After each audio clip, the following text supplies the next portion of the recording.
lo suyo es estratégico. Nos estamos saludando, ya estamos al aire, nos estamos saludando y me dice Rixi Moncada, mira lo que le traje, me dice. Mire, lo que le traje. Hacia la pantalla. Hacia la pantalla. ¿Cuál es la pantalla? Es esta, porque es prohibido olvidar. Es prohibido olvidar. Y usted va a vivir toda la vida pendiente de esa fecha, que no está malo en función de cultivar el concepto de democracia, pero si va a justificar a futuro todo en función de esa lúgubre fecha, entonces ¿en qué estamos de cara al futuro? La historia tiene ciclos y tiene acontecimientos. ¿Cuántos años tiene la Revolución Francesa? Y la recordamos. Y la recordamos y la citamos y nos debe servir para saber qué cosas no vamos a tolerar y qué cosas no deben hacerse y qué cosas, qué hechos o por qué hechos debemos exigir permanentemente justicia. Pero eso ya lo tenemos asumido nosotros, que nos afectó seriamente la democracia y repercutió en la prosperidad de Honduras. Usted lo tenemos asumido. Usted lo tiene asumido, pero fíjese que aquí yo veo siempre los programas, no todos, porque no siempre tengo el tiempo, pues, pero los que logro ver, aquí hay gente que todavía sigue hablando de transición constitucional y hay gente que dice, no, es que eso ya pasó, démosle vuelta a la página, dicen que le demos vuelta a la página, pero ese evento nos produjo más de 2 millones de pobres. O sea, démosle vuelta a los pobres, pues. Mire, démosle vuelta a la página. Yo le digo algo. Lo suyo es estratégico. Lo suyo es estratégico. Este es un testimonio que nunca debemos olvidar porque es el testimonio de la víctima principal que, representando la soberanía popular, representando el principio básico de todo Estado y de toda construcción social, fue sacado de aquí mediante un acto de violencia. Les voy a contar algo. Yo le respeto, muchas gracias. Y le traje otro. Y yo soy estratégico también. Mire, he aprendido tanto en estos 45 años. Pero antes que me regale ese ejemplar del Poder Popular, que siempre me llega, Tiene esa diferencia el gobierno que siempre me envía un ejemplar del Poder Popular. Pero déjeme contarle mi estrategia. Hace 9 minutos llega el productor de Frente a Frente a mi oficina, Carlos Andino, y me dice, no ha llegado Rixi, faltan 9 minutos, me dice. Y veo que le marca, luego se sale de la oficina. Pero yo quedé pendiente si la abogada Rixi Moncada estaba o no estaba en el canal. Fíjense bien cómo son las cosas.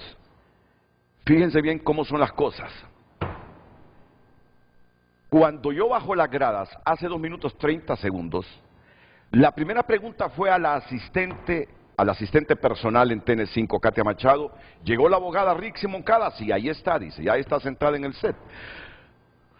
Me oxigené, dije yo, pues la entrevista va, no tiene por qué fallarme, nunca nos ha fallado. Estaba pensando, inclusive, si por alguna razón no llegaba, en pedirle a Ramón Matute que me acompañara hoy para hacer el frente a frente con puro análisis de las últimas noticias en el país. Pues yo entro tranquilo y la diviso desde unos 20 metros. ¿Y saben qué? Yo le tengo un profundo aprecio a la abogada Rixi Moncada, porque desde que la conozco nos hemos tratado con un profundo respeto. Antes inclusive de que ella soñara con estar en la administración pública. Nos hemos tratado con un profundo respeto. Entonces le digo, usted es una de las pocas personas que hace que desde la 1:30 de la mañana yo no duerma cuando la voy a entrevistar. Miren cuál es mi agenda. Yo llego a mi casa a las 11 de la noche todos los días. Estoy 1 hora reflexionando si fue bueno o malo el noticiero TN5 de las 9 de la noche hasta las 10:30. En eso quedo. Y cuando yo sé que no estuvo a la altura de nuestro equipo y de la empresa Televicentro, no puedo dormir. Nos equivocamos en esto, no contrastamos en esto. Me equivoqué yo al leer esta presentación. Cristina la rajó y equivocándose también. No puedo dormir. Hay veces que me duermo a la 1 de la mañana. ¿Qué sucede cuando siento que hicimos un buen noticiero? Llego despejado a mi casa y a la 1 de la mañana como mínimo estoy dormido.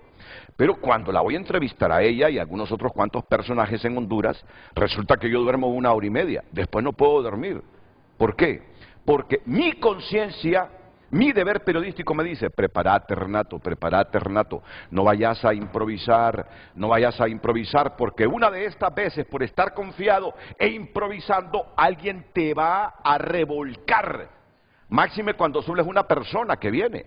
Yo por eso, cuando solo viene una persona en el programa, temo porque yo debo ser la contra, si el programa es frente a frente, y muchas veces solo viene una persona. Ayer vino Jorge Cálico, ¿y con qué lo recibí? ¿Es usted el caballo de Troya? Y hoy le tengo a ella también otra pregunta. Por favor, producción, porque hoy no está Lucecita, está afectada de su salud. Para usted, Rixi Moncada, ¿es la aspiración presidencial unánime de Libre o la candidata impuesta al partido por la familia Zelaya? Pero como yo sé que Rixi es de esencia democrática, no, ni me va a arrugar la cara ni se va a molestar por esta pregunta. Y además, es una mujer académicamente solvente para responderme a esta pregunta. Y yo sé que no con enojos. Pero ella tiene sus estrategias también. Yo la saludo cuando entro aquí y se ríe y nos saludamos con todo respeto, y al minuto y medio cuando yo entro aquí me dice, Renato, aquí le traje de regalo, me dice, el golpe 28J. ¿Cómo creen que reaccioné yo? Y Rixi viene a recordarme algo contra mí, porque yo con Rixi puedo hablar a fondo sobre esta fecha, y 1 o 2 años previo a esta fecha, y lo he dicho públicamente, y con Mel también, sobre cuántas cosas nos dijimos previo a esta fecha, ¿eh? Pero yo sé que no es estratégico, yo sé que es parte de sus convicciones, de que ella no olvida nunca esta fecha, pero no puede vivir de esta fecha para toda la vida.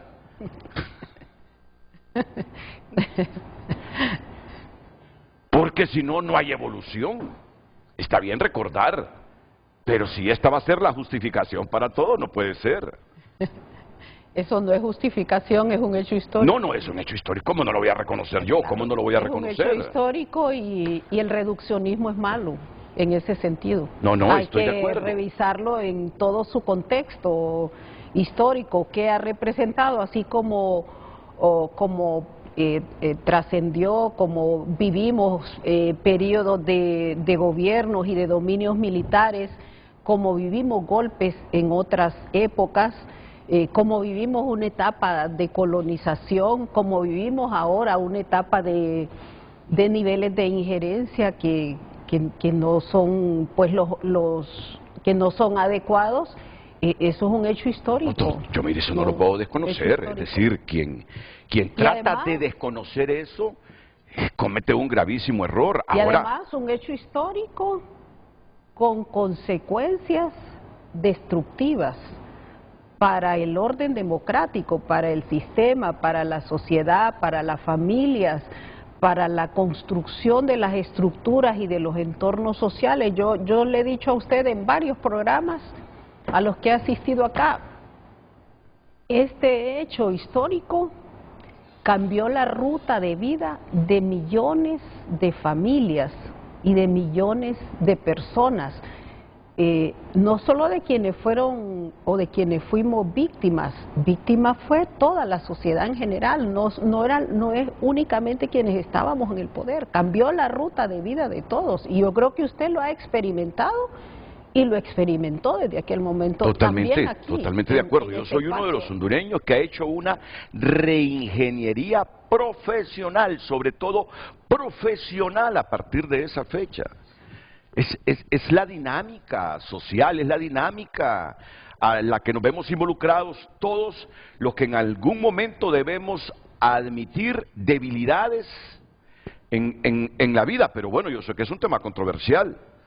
Rixi me marca esto como un momento decisivo en la historia del país. Pero yo le digo a Rixi, hay otra gente que sigue pensando que lo que se produjo fue una... ¿Cómo le llaman? Sucesión. Transición o sucesión constitucional. Y le quiero decir algo. Un año antes de perder la vida, y espero que esto no me traiga problemas con su familia, antes de morir, tuve una reunión con Ernesto Paz Aguilar, el ex canciller de la República, Neto siempre que venía me pedía una hora. Me iba para la oficina aquí con él y me dijo, Renato, aquí la oposición es que no ha sabido defender bien ese suceso de 2009, me dice. Mire, el mejor texto que yo he leído, me dijo Ernesto Paz Aguilar, claro, ya está muerto. Alguien va a decir, ¿usted porque está muerto que está diciendo eso ahora? No, un hombre cristiano como yo no puede mentirle no a usted, al Creador en el que creo. Así es, yo soy un hombre profundamente dogmático en la fe, y lo he dicho aquí, y eso no me avergüenza, y por eso lo hablo de esa manera, para contarles que lo que les estoy diciendo es la verdad. ¿Cuál libro, Neto? Yo así lo trataba de Neto. Un autor chileno, me lo anotó, ahí tengo el nombre del autor, léalo, me dice. Aquí es que no han sabido defender eso que hubo en el 2009, que para unos es golpe de Estado y para otros es sucesión constitucional. Es el mejor libro que he leído, me dice, que no hubo golpe de Estado en Honduras. Neto Paz, Neto Paz. Por eso le digo. No puedo juzgar porque él ya murió. Lo que yo le he advertido, lo que yo le he advertido. Pero yo creo que sí hubo golpe de Estado. Yo sí lo creo. Yo sí lo creo. Desde el momento, ¿y sabe qué? Ese fue el mismo razonamiento que me hizo el general Roosevelt Hernández hace algunos meses aquí. Desde el momento que se le captura a Mel y no se le pone a la orden de los tribunales de justicia para que se defienda por la causa que se le imputaba del porqué su captura, sino que se le envía al exterior siendo el presidente de Honduras, se convirtió en golpe de Estado. Se convirtió en golpe de Estado. Pero no solo eso, es que no había ninguna causa. No, sí había. La construcción del expediente fue posterior, no había orden de captura. Entonces, por eso la necesidad de hacer investigaciones siempre. Entonces miren la controversia que todavía alrededor de esto existe. Pero yo soy de los que creo que sí se consumó un golpe de Estado desde el momento que no se le puso a la orden de los tribunales. Y luego vinieron argumentaciones en el sentido de que por una necesidad del Estado de Honduras no se le juzgó aquí, sino que se le envió al exterior. Porque pensaban que si Mel se quedaba aquí, la gente iría a cualquier sitio donde lo tuvieran capturado a sacarlo, a liberarlo indistintamente, si eso provocaba la muerte de más civiles o de los mismos militares o cuanta seguridad del Estado estuviese. ¿Cómo le llamó a eso el Estado de Honduras? Que lo argumentó también Ramón Custodio. El hecho de justificar... mire, a eso le llamaron vulgarizando el derecho, vulgarizando la democracia, vulgarizando los principios universales, le llamaron estado de necesidad. Estado de necesidad. Vulgarizando todo, ¿verdad? Sí. Avergonzando a la academia, avergonzando la ciencia del derecho, le llamaron estado de necesidad a eso. Bueno, por eso le digo, el país todavía tiene a segmentos amplios de la población, cada quien sustentando jurídicamente lo que le pasó. El mundo condenó. El mundo lo condenó. De forma unánime. El mundo lo condenó. De forma unánime. Y yo soy de los que creo que quien mantuvo las cosas tal como al final terminaron fue Estados Unidos. Si Estados Unidos no reconoce nunca y presiona y obliga, por mucha más fuerza que en aquel momento hubiesen tenido las personas que defendían el estado de necesidad, seguro que Mel vuelve. Yo en eso estoy claro que Estados Unidos sostuvo el orden de cosas en aquel momento. Hillary Clinton es la secretaria de Estado y mire usted un demócrata, Barack Obama, el presidente y acababan de llegar. Ahora, hay visiones, ¿verdad? Porque la fuerza realmente en aquel momento, la fuerza que necesitaba el pueblo, No el presidente, el presidente encarnaba la soberanía popular, un presidente liberal por una elección democrática, pero no era solo eso, es justamente esa violación del principio de soberanía popular, y yo creo que el impacto fuerte de apoyo que recibió el pueblo fue justo de los gobiernos de América Latina, de los países hermanos, de los gobiernos que dijeron volvimos a la barbarie, volvimos a la época en América Latina de los golpes de Estado. ¿Qué tipo de plan es este? Ya no es el plan Cóndor. ¿Cómo se llama este plan? Es el plan Águila. ¿Qué tipo de plan es este? Entonces, tuvimos apoyo fuerte, el pueblo, de los gobiernos latinoamericanos que se cuadraron y que en esa primera ola o en esa ola progresista de gobiernos defendieron el primer principio de todo sistema democrático, el de la soberanía popular, no de palabra, no lo defendieron de palabra, lo defendieron de hecho. Con esas últimas expresiones, usted solo me ha acordado una de las preguntas que le tengo preparada. Como le dije, desde la 1 de la mañana estoy despierto y no he vuelto a dormir, y lo admito. Y lo admito que hay ciertas entrevistas que a mí me obligan a no dormir y a estar concentrado, casi como futbolista previo a un partido, no salir del hotel para no desconcentrarme. Mire la pregunta que le tengo preparado ahora, que me habla de esos países que estuvieron con Honduras, de Hugo Chávez, de Nicolás Maduro, porque ayer escuché desde mi perspectiva democrática una expresión de Nicolás Maduro que me llamó la atención. Al igual que me llamó la atención de su hermano, y esa es otra pregunta que le tengo. Ese asunto de andar diciendo en plena pretemporada democrática electoral, sáquenle los machetes a los liberales. Le tengo esa pregunta aquí. ¿Cómo ha valorado? ¿Comparte usted o rechaza ese tipo de expresiones en una sociedad muy sensible y polarizada como la nuestra? Viene Nicolás Maduro ayer y dice que si no gana las elecciones en Venezuela, correrán ríos de sangre en ese país. Diciendo a la gente, si no votan por mí, si no votan por el socialismo del siglo XXI, esperen lo que viene aquí en Venezuela. Eso es democracia, eso es ser demócrata. Bueno, pero esas preguntas se las tengo reservadas a la abogada Rixi Moncada. La primera es la que está en pantalla.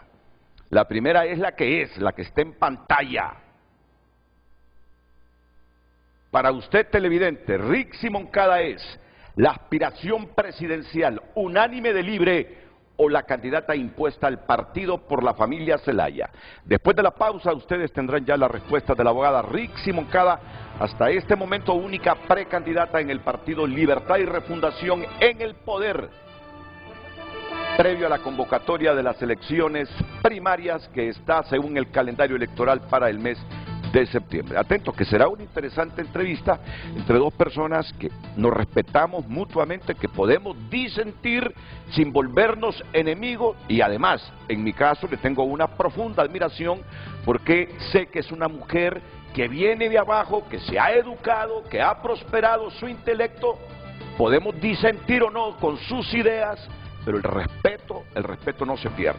Y además, yo para hacerle las preguntas no tengo pelos en la lengua, porque sé que con una pregunta que le haga no me va a descalificar. Pero aún descalificándome, prima más mi esencia periodística que las consecuencias de las preguntas que estoy obligado a hacer. Volvemos.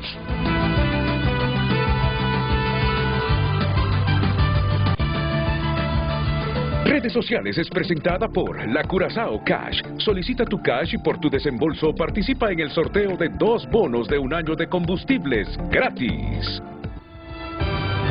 Ahí está la pregunta en pantalla.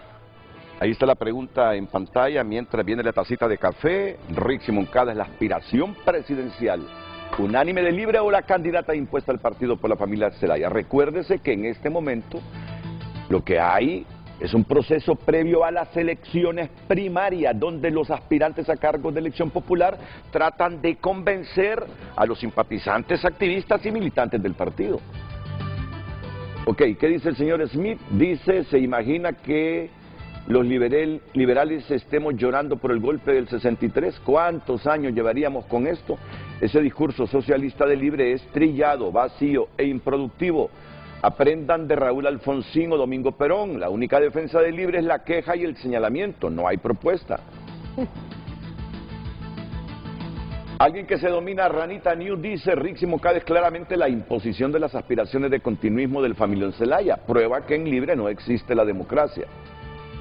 La abogada Rixi es la mejor opción para que nuestro país siga por buen camino, así como lo está haciendo la presidenta Xiomara Castro. Esa es otra pregunta que les tengo, derivada de que ya me recordaron con el nombre de Xiomara Castro, que ayer admitió en San Pedro Sula que hay muchas cosas que prometió y que no las ha hecho y que no las va a hacer, pero dijo: quien venga después de mí lo va a hacer. Y si no sale otro aspirante en Libre y Libre gana las elecciones, pues le tocará a Rixi hacer lo que la presidenta no ha hecho y que admitió ayer. Y yo le pregunto, y le voy a preguntar más adelante a Rixi, ¿qué no han hecho? ¿Qué prometieron y no han hecho? ¿Tiene usted el coraje, yo sé que es una mujer de coraje, de admitirnos que hay cosas que han prometido y no las han hecho? Esperen, que todas estas preguntas están ahí en el repertorio. Rixi es la candidata del pueblo. Sabemos que Rixi no le tiembla la voz para enfrentar a los corruptos. Ella cuidó voto por voto para que los narcotraficantes no siguieran en el poder. Próxima presidenta de Honduras, dice un televidente. El señor Flores dice: el liderazgo firme y la integridad de Rixi hacen que ella debería ser la mejor opción para llevar a Honduras hacia un futuro más próspero y justo. Confiamos plenamente en la abogada. Leamos un último de Jorge Pérez. Rixi es una mujer bien preparada en todos los sentidos, una mujer que trabaja limpiamente, que no ha salido mencionada hasta el día de hoy en cosas corruptas, no como los otros candidatos que tienen cola larga de corrupción. Mire que estoy leyendo los mensajes tal como están llegando, y hoy la selección, no la selección, sino el que me pasa los mensajes es el productor Carlos Andino. Así que él me va a explorar todas las plataformas sin importar si son afirmaciones o expresiones favorables a la abogada Rixi Moncada y al partido, o son expresiones críticas al abogado o al Partido Libre. Pura democracia en este frente a frente. Redes Sociales fue presentada por La Curazao Cash. Solicita tu cash y por tu desembolso participa en el sorteo de 2 bonos de un año de combustibles gratis.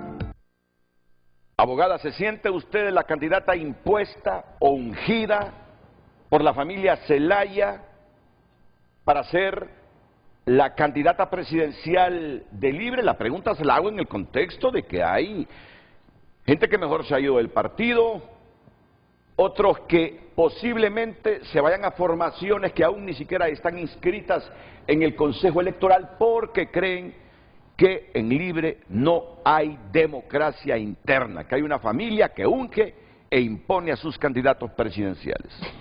Bueno, repasado la pregunta, que está como en 2 fases, y sobre la primera fase usted mismo respondió.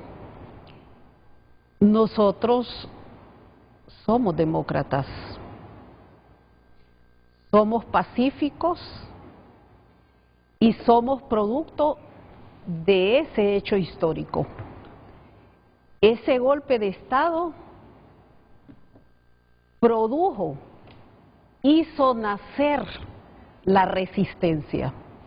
Ese golpe de Estado puso al pueblo en las calles y ese golpe de Estado hizo crecer los niveles de conciencia colectiva de la gente.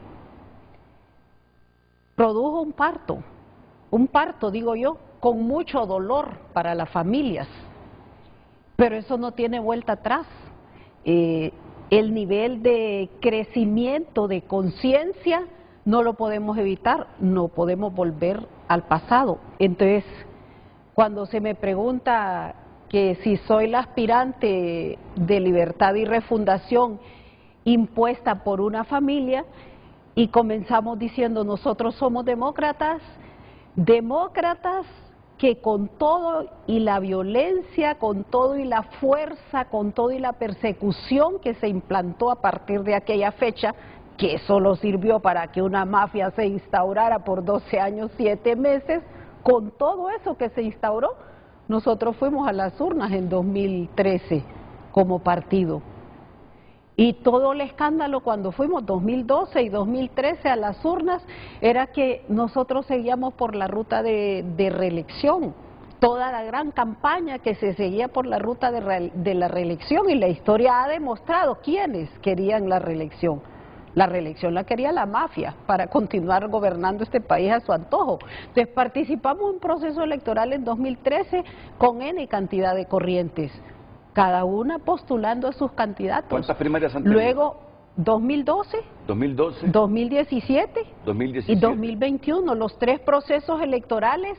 El Partido Libre ha ido a elección interna para autoridades y a elección primaria para candidatos a cargos en diputaciones, alcaldías y en la presidencia. ¿Y no le parece sospechoso que después de las elecciones primarias de Libre los perdedores siempre salgan diciendo que ahí nunca entran con las reglas iguales todos, sino solo el candidato ungido por Mel y la familia Zelaya? Eso está totalmente falso. Se les fue una ex policía que en su momento se convirtió en heroína, Borjas, Wilfredo Méndez, ahora se les va Jorge Cálix, Nelson Ávila a partir de sus experiencias en las primarias de Libre no ha quedado bien con Libre. ¿No le parece sospechoso a usted que en las primarias siempre los perdedores se quejen de esa democracia interna en el partido? Bueno, o sea, vamos a comenzar por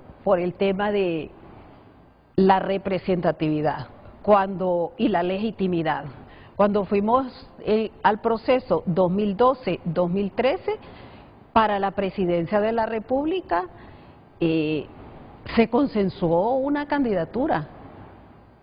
La candidatura de una mujer, de la primera mujer presidenta de Honduras, que se convirtió en la líder de la resistencia, que se convirtió en la líder del pueblo en las calles.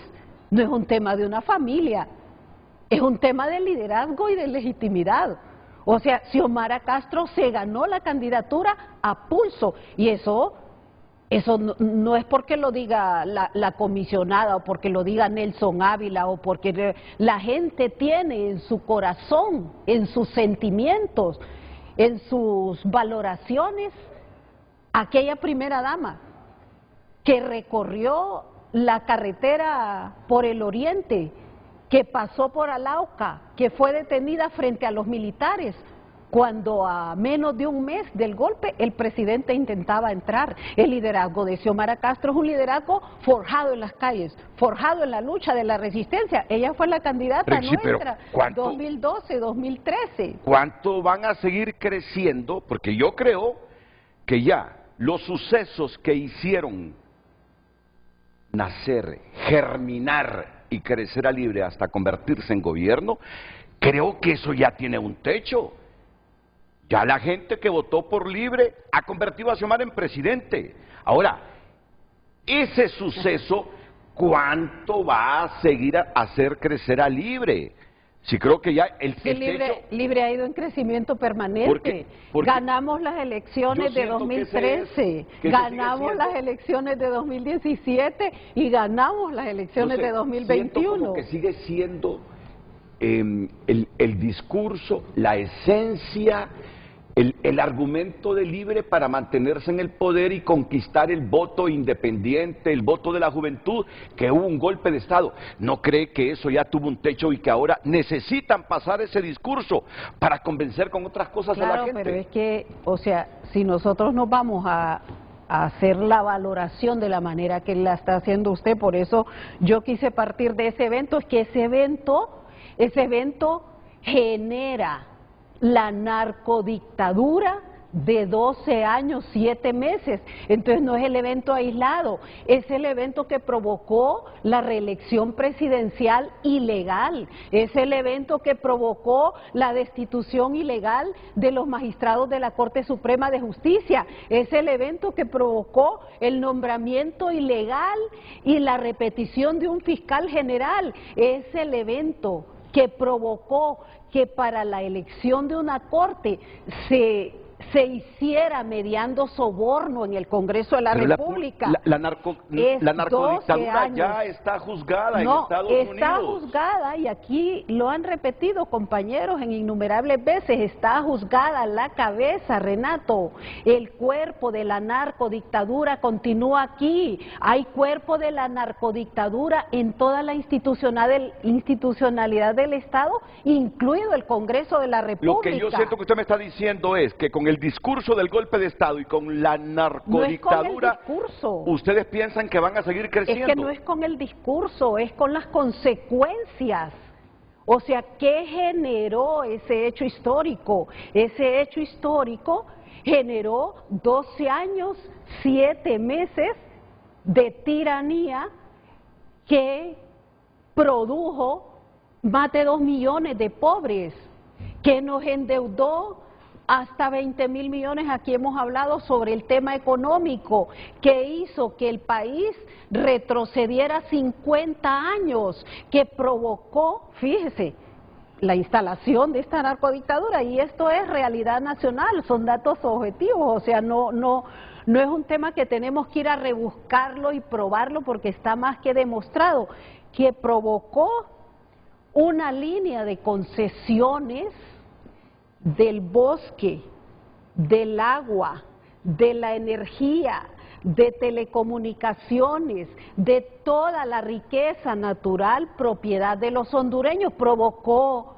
Renato 12 años, 7 meses, provocaron 40 decretos de exoneraciones. Por Dios santo, ¿quién puede estar a favor de eso? Sabemos las consecuencias. Entonces, eso hay que revertirlo. Pero mire que eso hay que revertirlo. No es que no coincide con usted o no cree en lo que usted está diciendo. Claro que lo cree, pero ya superó ese puntito, a tal extremo que ayer en San Pedro dice, y a mí me pareció no sorprendente, pero sí un punto clave para reflexionar. Yair Xiomara dice: reconozco que no les hemos cumplido todos los que les prometimos. Reconozco que es difícil en 4 años materializar todo lo que se promete en campaña, pero les digo algo, quien venga detrás de mí va a terminar lo que le hemos prometido. Es decir, ya salió del discurso de la narcodictadura, del discurso, por lo menos en esta coyuntura, que se acercan ya las primarias, ya salió del discurso del golpe de Estado y empieza a reconocer y ser autocrítica con el gobierno de Libre. Bueno, pero comencemos por aclarar el lenguaje, porque el tema de la narcodictadura no es discurso, son hechos. Y la gente sabe esos hechos porque ha sido víctima de esos hechos. Su pobreza no es en vano. Usted los está utilizando para convertirse en la candidata presidencial y atraer electores. Yo los estoy utilizando en este debate con usted y frente a la gente para tener presente esa realidad nacional de la que venimos de... Y no es 12 años, 7 meses, venimos de 130 años de bipartidismo, y estoy hablando de los hondureños, del pueblo, de todos, porque usted hizo otra aseveración, me dijo, usted viene desde abajo. No, yo no vengo desde abajo, yo estoy abajo, porque yo soy pueblo.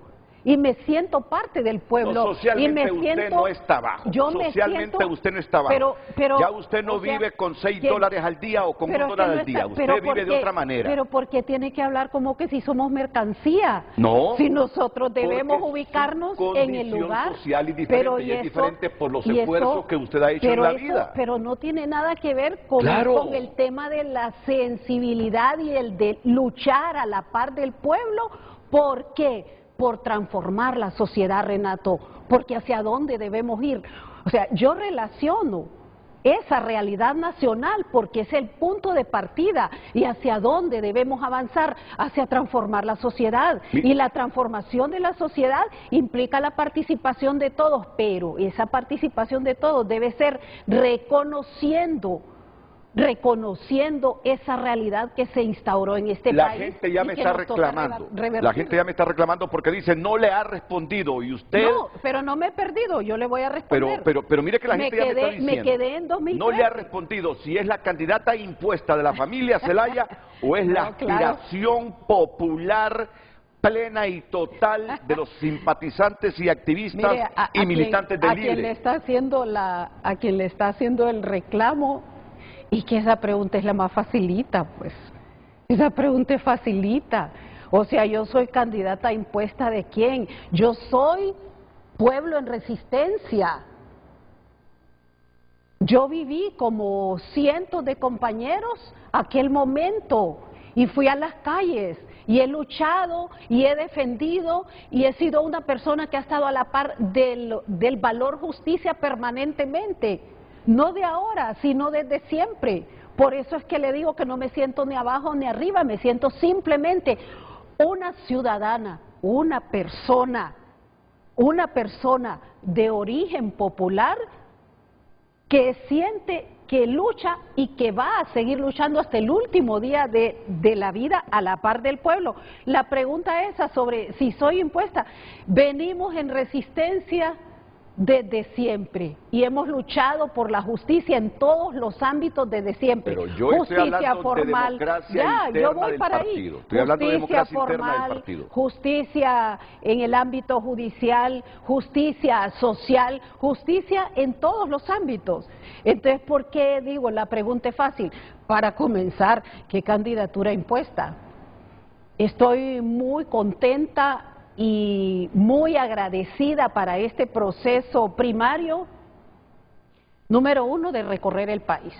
Más de la mitad de departamentos hemos recorrido y nos hemos encontrado con líderes municipales, con quienes hemos compartido por más de una década. Y eso genera una gran satisfacción porque es un encuentro, es un espíritu de cuerpo con la resistencia que lucha y la resistencia que ha sido víctima de los embates de todo este proceso social, digamos. Eso en un sentido. En el segundo sentido, ¿cómo se organiza el sistema democrático en el país? Se organiza a través de partidos políticos y en base a ley electoral a través de corrientes internas. En Libre, todo el que ha querido ha armado su corriente interna. El Partido Libertad y Refundación ha tenido hasta 9 corrientes internas, con candidatos a la presidencia, unos que participan, otros que terminan uniéndose. Entonces, y déjeme porque voy a responder para el televidente la pregunta. No, y yo le ayudo con mi repregunta, que la responda mejor, porque mire, pero me parece que es disfuncional, que nadie quiera someterse a contender con usted porque creen que ahí todo ya lo tienen arreglado en Libre. Mire, es difícil entender el proceso interno de Libre, el proceso popular de Libre en todo el país, es difícil entenderlo para alguien que está acostumbrado a recibir directrices de un amo. Y me estoy refiriendo a la gente que está acostumbrada más bien a que de la cúpula le impongan el candidato. Es difícil que entiendan el proceso de Libre, pues. Nosotros somos producto de ese proceso y tenemos hijos y nietos producto del proceso del golpe. Entonces, cuando hacen la pregunta que si yo soy candidata impuesta, bueno, la Fuerza de Refundación Popular, como movimiento interno del partido, que preside el compañero obrero Juan Barahona, me postuló para que fuera su candidata.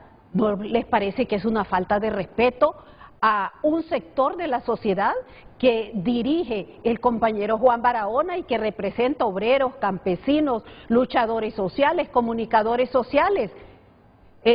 Un grupo de diputados, todos discutieron y debatieron a lo interno cuál era la candidatura a apoyar, y fue la Fuerza de Refundación Popular la primera que me propuso para que aceptara. Yo estuve bastante tiempo pensándolo. Entonces, una falta de respeto decir que no. ¿Y por qué? De la familia Zelaya, Fuerza de Refundación Popular, Movimiento 28 de Junio. ¿Quién compone el Movimiento 28 de Junio? En la diversidad de Libre, el Movimiento 28 de Junio lo componen en sus orígenes los liberales en resistencia, los liberales progresistas que condenaron el golpe y que se fueron a las calles y que organizaron primero el grupo de liberales en resistencia hasta terminar en lo que hoy conocemos como Movimiento 28 de junio. También me propuso para ser su candidata a la presidencia. Richie, no hay falta de respeto, es que no hay falta de respeto absolutamente, no veo por dónde puede estar la falta de respeto. Es que así es la democracia, así es la democracia. Porque no he terminado. Viene Wilfredo Méndez aquí, viene Nelson Ávila, que es los que han participado en procesos primarios, viene María Luisa Borjas, por cierto, ya Díaz no viene. Y todos cuando participan en primaria, algunos se desafilian, otros quedan resentidos y cuestionando al partido porque son del criterio que ahí no hay democracia interna, que el único que va a triunfar siempre y mientras estén es Meli y su familia cuando unjan a alguien para ser el candidato del partido. Son dos temas, sin olvidarme de la pregunta. Tenemos que pasar a otros temas. Tenemos que pasar a otro tema. Se fueron. Jorge Cali, me faltó mencionarlo. Porque nunca fueron de la resistencia, pues. ¿Por qué usted va a abandonar los principios fundacionales? Los principios fundacionales que usted juró. ¿Por qué va a abandonar ese origen revolucionario de un partido que tiene una propuesta socialista democrática para volver al pasado? Para volver al bipartidismo que provocó lo que provocó. ¿Por qué va a abandonar para volver y aliarse a la narcodictadura? ¿Por qué va a abandonar estos principios para aliarse a la corrupción público-privada de aquellos que continuaron permanente y sistemáticamente saqueando el Estado y enriqueciéndose impunemente? Usted califica de esa manera a los que desafían la cúpula de Libre? Si son libres y demócratas que creyeron Renato, que iban con las mismas reglas a participar en primaria. Vamos a ver, Renato, que es desafiar cuál cúpula de Libre. O sea, Libre es el partido, si usted quiere, que a nivel nacional tiene dirigencia de todo tipo. Nosotros tenemos identificados nuestros líderes coordinadores departamentales y municipales. Por eso le digo que quienes opinan así desconocen dos cosas: desconocen el funcionamiento interno de Libre y su nacimiento, pero también están acostumbrados solo a hacerle caso a su amo y por eso creen que el Libre es lo que opera. Y voy a cerrar contestando la pregunta por el tema ese de la imposición. Vamos al proceso primario, pues. Vamos a la elección. Mi experiencia en los departamentos, todas las jornadas que tenemos son jornadas de alegría, de solidaridad, de conciencia sobre la necesidad de continuar el proceso de construcción, el proceso de transformación de la sociedad, el proceso de construcción del socialismo democrático, poniendo al ser humano en el centro de nuestras políticas de manera colectiva, no de manera individual. Entonces, cuando me dicen que impuesta, y usted me dice, va a elecciones sola, bueno, la naturaleza de Libre, si hay más candidatos, voy a disputarme ahora con el candidato Russell Tomé, que tiene su movimiento Morena. Y si me pregunta, bueno, el otro candidato huyó del partido. ¿Hacia dónde huyó del partido? Tienen encuestas, Renato. Tampoco nos hagamos los inocentes acá. Tienen encuestas a nivel nacional sobre la militancia de Libre. ¿Qué piensa la militancia de Libre? La militancia de Libre actúa con severidad cuando le toca actuar con severidad. Si nos vemos proyectados a una elección primaria, no perdona la traición. Esa es la militancia de Libre, una militancia dura, forjada en las calles, forjada en el sudor frente a las bayonetas. El Libre... O sea, no se va a engañar a nadie. Libre percibe, Libre en su piel, percibe, en su piel siente qué es lo que debe hacer y hacia dónde debemos avanzar. Hay acumulación de conciencia y eso es lo rico de ese parto doloroso producto del golpe de Estado. Ahora, yo debo admitirle algo. Yo no puedo eludir decirlo. Y como me gusta ser transparente, aunque se me critique y se me califique de ingenuo, porque siempre trato de decir las cosas que me nacen desde el corazón, es que yo como amante de la doctrina liberal, Mire que ni siquiera me estoy declarando del Partido Liberal, de la doctrina liberal a la que usted perteneció. Claro que sí, ¿Okay? Claro que sí. A mí eso del partido único no me gusta, del movimiento único no me gusta, porque estamos así de convertirnos con partido único en una dictadura. Por eso es que yo primo siempre y he resaltado esta primera pregunta. 5 movimientos internos tiene Libre ahorita, 5 movimientos internos pero no sé, que van a competir por las diputaciones y van a competir por las alcaldías. Y aquí sí voy a ser subjetivo, yo no sé si es para dar una imagen de democracia interna o realmente quisiesen competir, como en el pasado compitieron otros, que miraron que las reglas no eran tan claras ahí internamente. Eso no es cierto. Y mejor se fueron del partido. Las reglas son totalmente claras, están aquí y además los procesos, en todo caso, han sido siempre acompañados por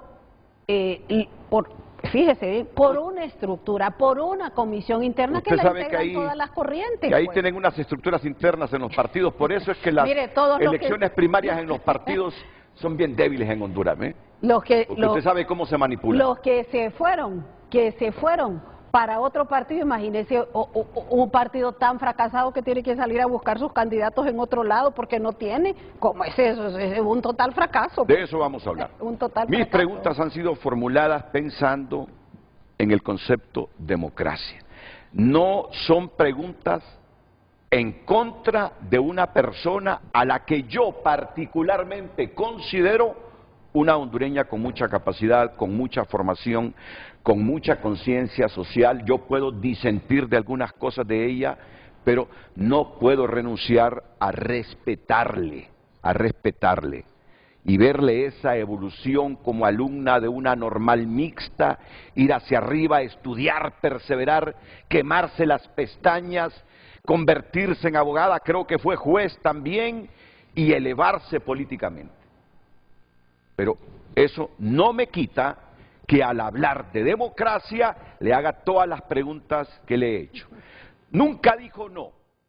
No lo dijo. Ella respondió de otra manera. Puede ser su cualidad o su forma, su estrategia de enviar el mensaje a la población. La pregunta fue clara. ¿Es usted candidata por el consenso unánime de la militancia de Libre o es impuesta por la familia Zelaya? Por todo lo que dijo, yo digo que me dijo no. No soy impuesta, ¿cómo voy a ser impuesta? Esa es la respuesta. Ni siquiera he ido a elecciones. Hay 5 movimientos internos que me están postulando, que yo agradezco infinitamente que hayan depositado su confianza en su servidora y a quienes voy a responder y voy a honrar como he honrado todos los actos de mi vida con lealtad, con el principio básico que es fuente y base del éxito en cualquier tarea que uno discurra pues en su vida. Eso es así, pues vamos a ir al proceso y ¿qué culpa tengo yo que el otro candidato haya huido del partido? Yo no tengo ninguna culpa. Aquí están nuestros documentos fundacionales, aquí está nuestra razón de ser, aquí están bien definidos nuestros principios y nuestros valores como tal, y hemos estado en constante evolución. Y no solo eso, Renato, porque el debate ha sido como un poco atropellado en el sentido de hablar juntos. Le repito, pero sí nosotros ganamos el proceso electoral de 2013, ganamos el proceso electoral de 2017 y ganamos el proceso electoral de 2021. Los 3 procesos los hemos ganado. Hablando del crecimiento de Libre, Libre está en constante crecimiento y en constante depuración. Y por supuesto, hay personas que en ese proceso natural de depuración no pueden renunciar a tener amo. En Libre no tenemos amo. Somos un partido de corte progresista, somos un partido bien definido de izquierda, somos un partido que tiene en construcción un proceso de socialismo democrático, junto a la base, junto a la gente, junto al pueblo, y somos un partido que por supuesto se opone al sistema que gobierna en este momento. Ya me acordó de otra pregunta que le tengo a raíz de ese informe del Clima de Inversión 2024 del Departamento de Estado. Pero me dicen que yo tengo una emergencia personal. Cuando el productor me dice, manda la pausa porque tenés una emergencia personal, uno siempre se imagina a la familia, dice. Dios pero me dicen que, no que se me nada. está viendo parte del pantalón roto, no pero no sé de dónde. ¿De qué lado? De aquí. Ah, ya, pero fue en el momento que me senté. Fue en el momento que me senté. Bueno, no importa. Esas emergencias. Estas emergencias... Son pequeñas. Estas emergencias para mí son pequeñas y que coincidimos en eso. Sinceramente se lo digo, a mí no me preocupan estas cosas, pero está bien, la gente cuida de mí, la producción cuida de mí. Ya me di cuenta de dónde. Es que en ese informe del Departamento de Estado, aquí está Russell, tomé llamando, Russell, espérame unos segunditos. No te voy a contestar en este momento porque me desconcentro. Espérame unos minutos que yo te llamo. Yo te llamo, ok. Cuando me habla del sistema RICSI, ayer en ese informe del Departamento de Estado, miren, el Departamento de Estado dice, ese informe es construido por 200 empresarios estadounidenses y gente de Estados Unidos que tiene inversiones en Honduras. Y después en otra parte dice por organizaciones no gubernamentales de Honduras. Pero dice que Libre procura un cambio de sistema político en Honduras. Así lo dice. Cuando viene un informe, aunque lo construyan empresarios gringos, viene avalado por el Departamento de Estado, lo que la gente piensa es que ese es el pensamiento del Departamento de Estado y es el pensamiento de Estados Unidos. Igual, para mí, en ese informe, hay muchas cosas importantes para reflexionar, pero lo más escandaloso de ese informe, que también le voy a preguntar a RICSI, es cuando dice que el presidente de la Corte Suprema tiene vínculos familiares con el presidente de Honduras y los comentaristas y las ONG han señalado que dichos vínculos generan dudas sobre la independencia de la Corte. Bueno, aquí se lo acreditan que quien afirma eso son comentaristas y ONGs. Pero miren lo que viene más abajito.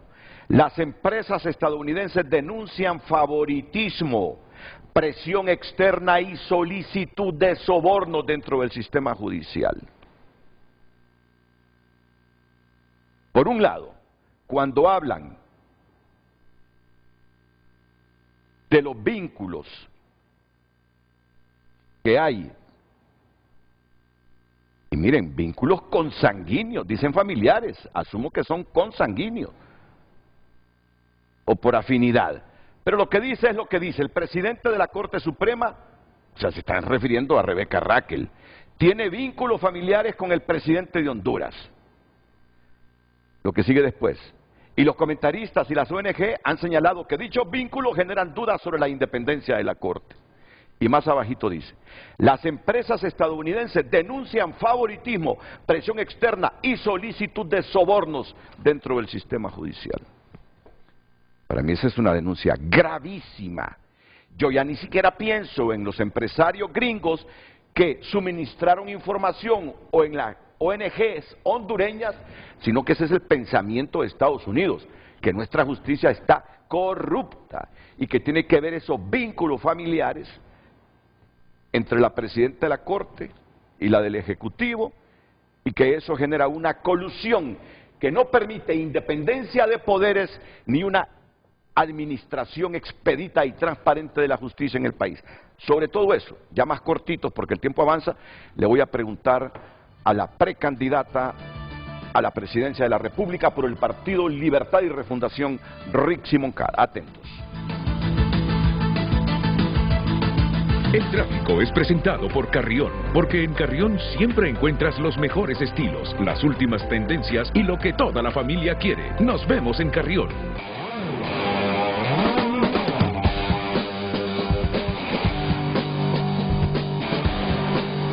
Buenos días, a esta hora información importante, información del tráfico vehicular ubicados en el Boulevard Morazán.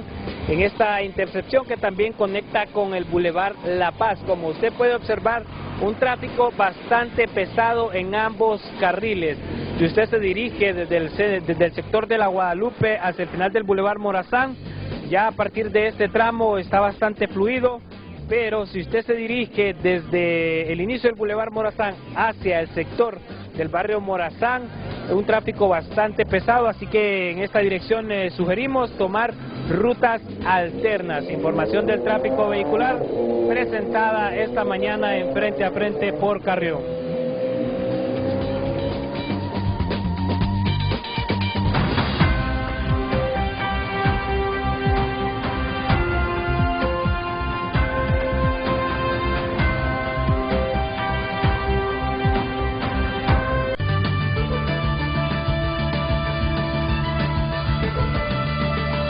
Redes Sociales es presentada por La Curazao Cash. Solicita tu cash y por tu desembolso participa en el sorteo de 2 bonos de 1 año de combustibles gratis.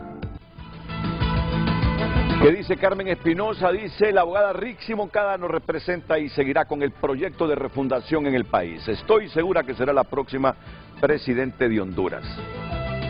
Analicemos los candidatos de los otros partidos. Todos están vinculados en actos de corrupción, termina Carmen Espinosa. César Eduardo Juárez: mientras estoy leyendo estos mensajes, por favor me llaman a Russell, porque Russell estaba reclamando que no se le menciona a él como un precandidato del Partido Libre. Aquí le aclaró en privado la abogada que ella sí lo mencionó. Entonces me dijo que le diera la oportunidad para decirle a la gente que él va a competir con ella. Ciertamente la abogada Rixi es la mejor opción para gobernar el país. Preparada académicamente y lleva más ventaja que los demás candidatos, además de contar con la aceptación del Partido Libre, que es la mayoría en Honduras.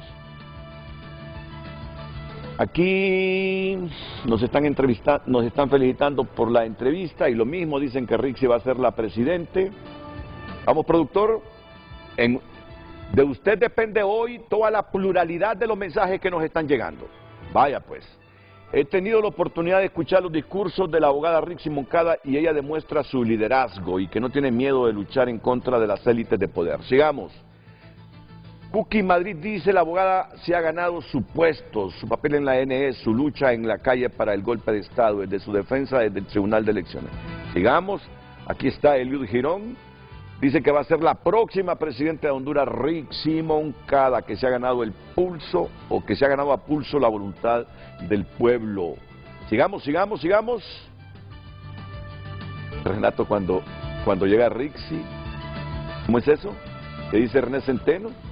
Renato cuando llega Rixi, dice. ¡Ja! Es un meme, Renato cuando llega Jo y Jorge Cálix. Ayer me llama una liberal, pero profunda liberal. Y con las preguntas que le hacía a Jorge, me dice: espero que esa misma intensidad la utilice mañana para hacerle las preguntas a Rixi. ¿Vieron la introducción? ¿Vieron que yo dije, o escucharon que yo dije? Yo puedo disentir de algunas cosas que ella dice,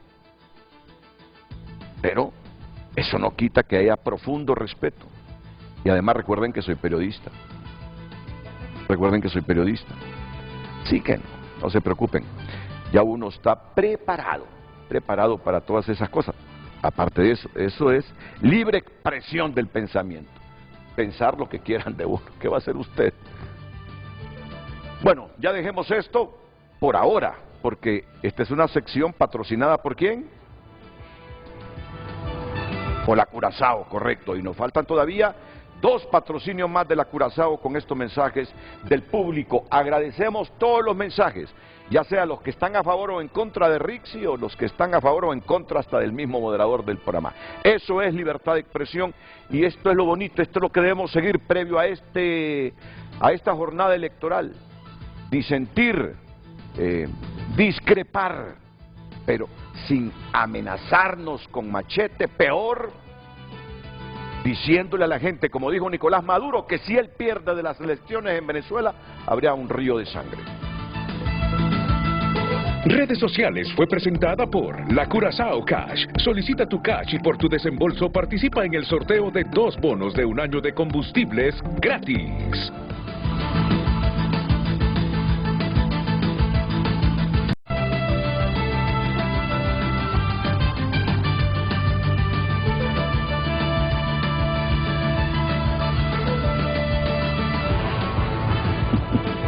Me dice Lenín Portillo de los colectivos. Te agradeceré, leas este mensaje. Sabes que te admiro, Renato, y eres el mejor periodista de Honduras y eso jamás lo voy a negar. Dice Lenín Portillo, lo ha de conocer de los colectivos del Libre. Y no lo leo por jactancia. Yo a esta altura sé que no soy el mejor, pero sí tengo experiencia y olfato en muchas cosas.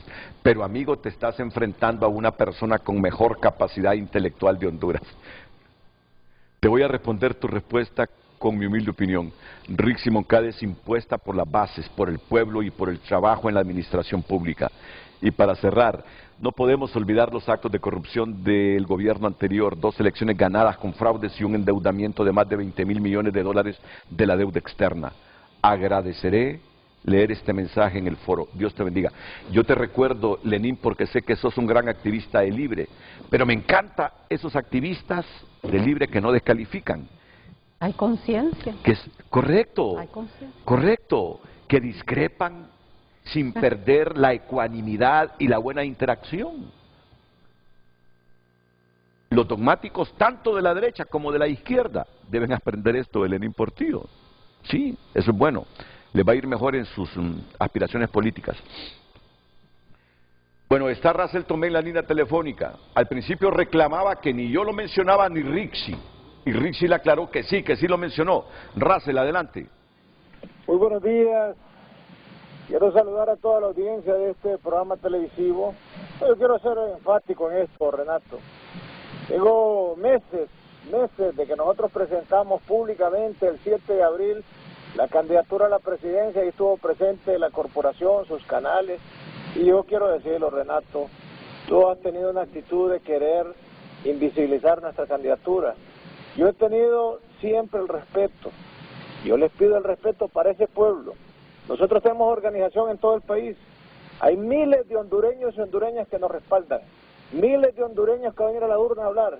¿Qué pecado tiene este nacido en las fincas bananeras? Nacido en Olanchito.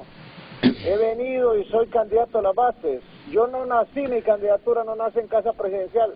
No nace en los bancos, no nace en la embajada americana, nace en las bases del partido.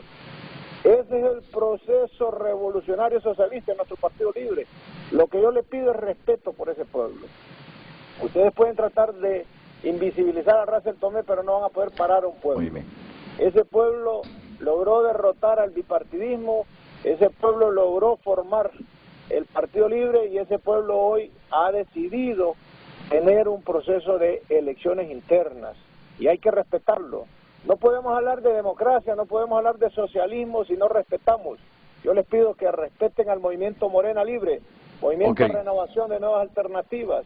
Yo no atropello a nadie, pero sí pido el respeto. Russell. Y para defender el respeto del pueblo sí estoy dispuesto a dar la vida. Russell. Y en eso quiero decirlo hoy en frente a frente. Yo Está pido. bien. ¿Cuándo Russell. voy a ser invitado a frente? Bueno, tú me dices que no, ya ese es otro tema, Russell. Ya ese es otro tema. ¿Cuándo vas a ser invitado? Muy pronto. Pero Russell, sos de los dirigentes de Libre que más ha venido a este programa. Por favor, Russell. Russell, sé justo. Sé justo, Russell. Renato, tú me has invitado a ir a defender las tesis cuando tú sabes que en el gobierno muchos se esconden y yo nunca he dicho no para estar firme defendiendo los temas. Nunca me has invitado como un candidato a la presidencia. Vamos a programarlo. Vamos a programarlo, Russell. Vamos a programarlo. Vamos a programarlo. Eso te pido, y solo te pido que tengas el respeto, que cuando menciones que en Libre hay 2 candidatos a la presidencia. Russell Tomé es candidato y la compañera que tienes en estudios, la abogada y colega amiga mía, Rixi. Ella es candidata también. Menciona a los 2. Gracias, Russell. Con nombre. Pero no, yo te respeto tu criterio porque yo soy periodista y amo la libertad de expresión. ¿Cómo voy a censurarte por lo que estás diciendo? Solo te pido un poquito de justicia porque de lo de Libre tú eres el que más ha estado en esta trinchera. Yo voy a defender el partido. Nunca me han invitado en este cerco mediático como candidato a la presidencia. Nunca. Mira, aquí Rixi me está mostrando, mira, ve, un ejemplar de poder popular. Por favor. Es que se lo traje. Aspirante presidencial de Libre, Russell Tomé. Vamos hasta el final de la contienda electoral interna. Estamos listos para los requisitos. Russell, pronto vas a recibir la invitación, no te preocupes. No te preocupes, bueno, está, espero ya sabes. Que eso siempre lo tengas, así como nosotros le hemos dicho a todos los militantes del partido, de nuestro movimiento Morena, son las urnas las que van a hablar, son las urnas las que van a decidir, son las urnas las que van a colocar a los que quiere el pueblo que sean su candidato a la presidencia.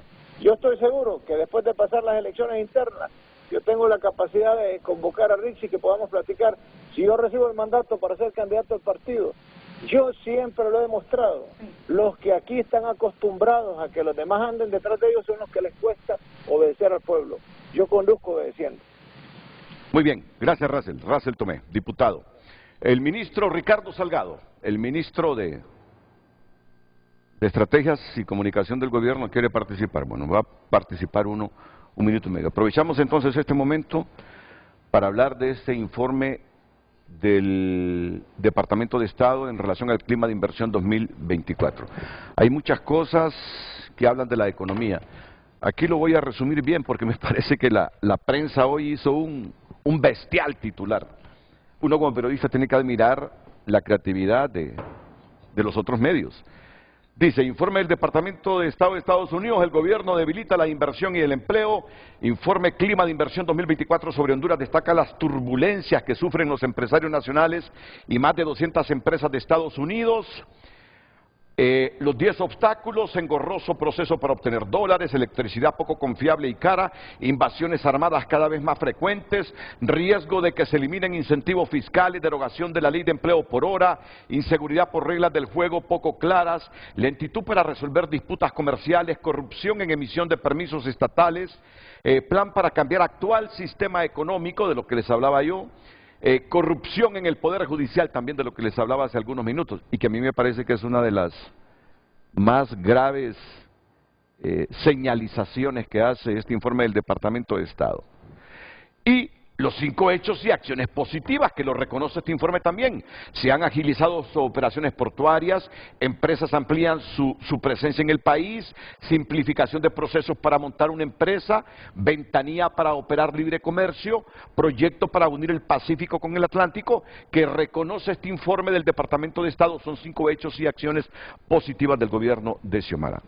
Sí, pero yo comienzo con este asunto donde se pone en duda la independencia de los poderes ejecutivo y judicial, y se habla que ahí todavía priman los sobornos y que no hay justicia transparente, y dicen que las ONGs y empresarios han dicho que ese parentesco entre los presidentes del Poder Judicial y del Ejecutivo afecta a esa transparencia de la Corte. Que aunque se lo acrediten a ellos, es un informe que viene avalado por el Departamento de Estado. Me parece una denuncia grave. Y como aquí hemos siempre señalado que queremos independencia judicial, hoy le pregunto a la precandidata presidencial de Libre, ¿qué piensa? Sobre la independencia judicial. Sí. Que nunca ha habido independencia judicial, que no puede haber independencia judicial en un país donde se reformó la Constitución para que los magistrados los ponga el COEP y el Colegio de Abogados. Los magistrados de la Corte Suprema, el primer filtro obligado que tienen que pasar es que los ponga una junta nominadora sin ninguna legitimidad. O sea, si vamos a hablar de democracia y vamos a hablar de legitimidad, entonces comencemos por ahí. Decimos 3 poderes independientes. ¿Y qué poder independiente puede haber cuando en una junta nominadora las evaluaciones las hace un miembro del COEP, un miembro del Colegio de Abogados puesto por el COEP, un miembro del Comisionado de Derechos Humanos también puesto por grupos que tienen intereses en este país? Entonces, cuando el origen está viciado, el resultado tiene que ser viciado. Y nosotros venimos bregando en el Poder Judicial desde hace años. Cuando se habla del Poder Ejecutivo, siempre se ataca y se dice es Poder Ejecutivo dentro del Estado, y el Poder Judicial queda ahí escondidito. Poder Judicial tiene alrededor de 22.000 empleados, entre jueces de primera instancia, magistrados de cortes de apelaciones y los 15 magistrados de la Corte Suprema con sus salas cada uno. Todo todos esos jueces y todos esos magistrados dictan fallos en materia de familia, en materia laboral, en materia civil, en materia mercantil, y esa justicia tiene una justicia paralela que está mandada por los árbitros que operan en las cámaras de comercio, por los convenios que hay, y en esa justicia paralela van los contratos y concesiones del país a que resuelvan no los togados de los 22.000 que trabajan en el Poder Judicial, sino los árbitros que designan las partes para que resuelvan sus conflictos internos. Y esa justicia nacional tiene otra paralela en el CIADI, que recién la denunció con valentía nuestra presidenta para salirse, porque el CIADI no es otra cosa que un tribunal para dirimir los problemas del capital. Aquí los problemas de la pobreza no se dirimen los problemas del capital. Y en este tema de la justicia nosotros teníamos, andando en tribunales, dichos maravillosos, como ¿cuál es el promedio de vida de un abogado en este país? 2 juicios civiles. 2 juicios civiles. Porque cuando quieren los expedientes, una forma de manejarlos es empapelándolos. Yo ahorita, y aprovechando el espacio, hago el primer reto. En la Corte está el tema de la sede. ¿Por qué no lo resuelven? ¿Por qué no resuelve la Corte que es inconstitucional entregar el territorio? Y no que solo es inconstitucional, sino que es delito de traición a la patria la entrega del territorio, que lo entregaron impunemente en el Poder Legislativo. Entonces, cuando me hablan de independencia judicial, por favor, yo sostengo siempre, es independiente el juez que quiere ser independiente. Es independiente quien tiene toda la convicción interna sobre la función que representa tener una toga para dictar justicia a favor de uno o a favor de otro. Pero aquí la justicia, ¿para qué se ha utilizado? Simplemente para las condenas millonarias al Estado. Hay mafia judicial, hay mafia fiscal y hay mafia de abogados y de bufetes afuera. Y yo le voy a poner ejemplo, Renato, porque ese sí que es un tema sobre la independencia. Estados Unidos hablando de la independencia judicial, por favor, si ellos saben lo que han promovido desde el Departamento de Estado, y ellos han metido la mano y han querido tener siempre la mano metida en el sector justicia, y eso es un proceso de injerencia que, o sea, que debemos denunciarlo permanentemente. Si nosotros decimos, y siempre estamos hablando de soberanía, y estamos hablando de independencia, pues empecemos por censurar los actos injerencistas directamente, pues eso no significa que tengamos malas relaciones. Sí. Nosotros debemos tener relaciones de Estado, relaciones de los pueblos. Hay o sea que ellos son corresponsables los estadounidenses de que no tengamos independencia judicial. Es que fíjense que aquí hay un origen. Por eso el proceso de construcción, el proceso de refundación debe profundizarse. O sea, ¿qué sistema de justicia va a ser independiente cuando usted sienta en la mesa para que elija una lista de magistrados al COEP? ¿Y a qué elecciones democráticas va el COEP? ¿Y qué legitimidad tiene? Está bien que sean titulares de sus órganos del capital y que interactúen con el Estado y que dialoguemos permanentemente, pero elegir jueces... Pero ustedes como Libre anduvieron buscando con lupa que magistrados de los que a ustedes les tocaba elegir en el Congreso eran afines plenamente al partido. O sea, ¿qué opción tiene la bancada? ¿Qué opción tiene la bancada? La bancada, la opción que tiene es buscar los profesionales que estima, después de quitar el velo y de quitarles la careta de que era una elección por capacidades, esa es una elección política. Pero se suponía que con esta junta nominadora y pluralizando y democratizando la búsqueda de candidatos íbamos a mejorar la independencia del Poder Judicial. ¿Cuánto tiempo tiene la Corte en este momento? ¿Cuánto tiempo tiene? ¿Y de qué Corte venimos? Venimos de una Corte que no tiene nexos consanguíneos, pero tenía nexos del narco. O sea, no eran consanguíneos, no es que eran parientes ni que eran afines, eran nexos con el narco, fueron tolerantes. Aquí se han llevado a 35 personas aproximadamente, y hoy un expresidente está condenado por narco, y aquí la corte que pasó durante 15 años nunca hizo nada. Está bien.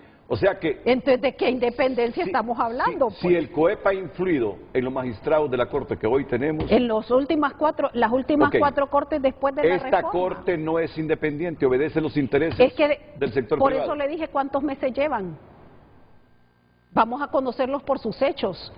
El primer desafío que tiene la Corte es el de la sede. ¿Por qué no la declaran inconstitucional? ¿Y por qué no notifican al Ministerio Público que la entrega del territorio es constitutiva de delito de traición a la patria?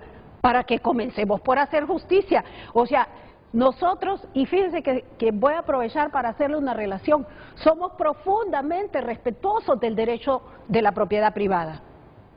Y nadie, o sea, yo no he encontrado nunca en el partido alguien que me diga no, que nosotros con la propiedad privada. Somos profundamente respetuosos y vamos a defender permanentemente la propiedad privada. No solo porque esté en la Constitución y porque está en nuestros estatutos, sino porque forma parte de nuestros valores. Hay parte liberal en usted todavía. Es que no se trata... hay muchos valores liberales. No se lo digo como reclamo, hay muchos valores liberales en usted todavía.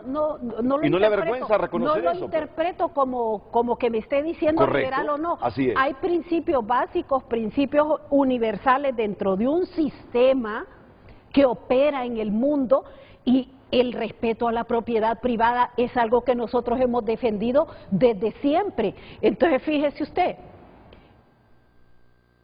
respeto a la propiedad privada, pero el territorio regalémoslo. O sea, cuenta de que vamos a regalar el territorio y vamos a permitir las intromisiones en el territorio para que operen como república libre dentro de la patria, dentro de nuestra república. Y bueno, ese expediente lo tiene la Corte en su despacho, lo tiene el Ministerio Público también en su despacho. Entonces vamos a conocerlos por sus hechos. Yo no quiero opinar. Quiero esperar a ver qué se resuelve, porque, reitero, 22.000 empleados, jueces, hay jueces buenos, hay fiscales buenos, pero hay a lo interno entronizadas unas mafias de corrupción que toca combatirlas cada día. Pero esas reflexiones lanzadas desde la cuasi candidata presidencial de Libre, ¿sabe cómo las he interpretado yo? ¿Cómo las interpreto? Como una presión bárbara contra el fiscal general y contra la presidenta de la Corte. Presión de justicia, porque este país clama justicia. Este país gime por justicia.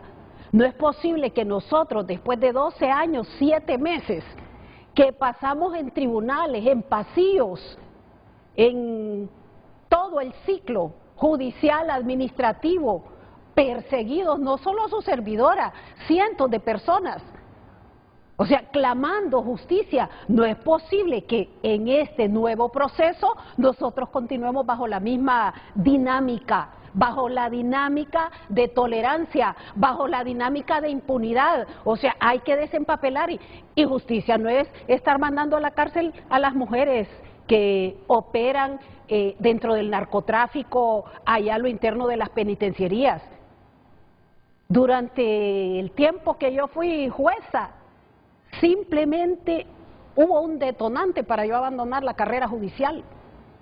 Y el detonante fue la angustia y el hastío de condenar a la gente pobre, de condenar a la gente humilde, de que los juicios al final, en segunda instancia, o en casación, o en amparo, durmieran el sueño de los justos, o salieran las sentencias dadas vueltas. Y no es porque no hay que respetar las instancias, claro que hay que respetar las instancias, para eso existen. Pero respetar las instancias dentro de procesos que tengan un nivel de credibilidad. Pero aquí la justicia se ha vendido libriada, Renato.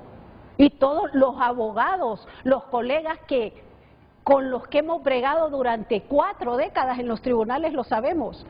Y le voy a dar un dato importante porque yo me siento con la capacidad, ética y moral para poder hablar sobre el sector justicia. Y los fiscales que me conocen, los buenos fiscales en todo el país, los jueces, los magistrados también lo saben. O sea, nosotros en el gremio nos conocemos, en el colegio de abogados nos conocemos.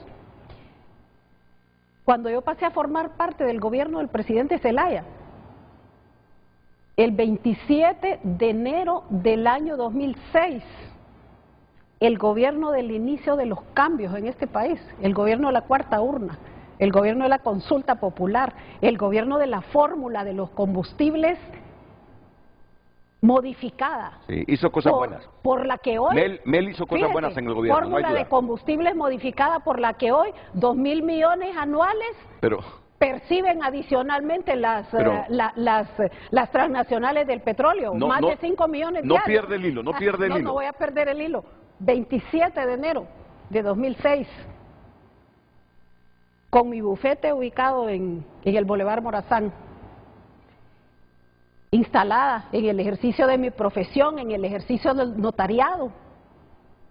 Ese mismo día que tomé posesión y juramento, ese día cerré el bufete, Renato, y nunca más lo volví a abrir. Fui ministra de Trabajo y ministra de Energía, durante los 3 años y medio, nunca más lo volví a abrir. Y no lo volví a abrir porque, como decía Gautama Fonseca, un bufete abierto con un procurador es una oficina de tráfico de influencias cuando uno es funcionario público. Nunca más lo volví a abrir, lo cerré ese día. Entonces, ¿qué me van a hablar a mí del sistema de justicia y de la independencia judicial, por favor? Y de nexos de consanguinidad y de afinidad.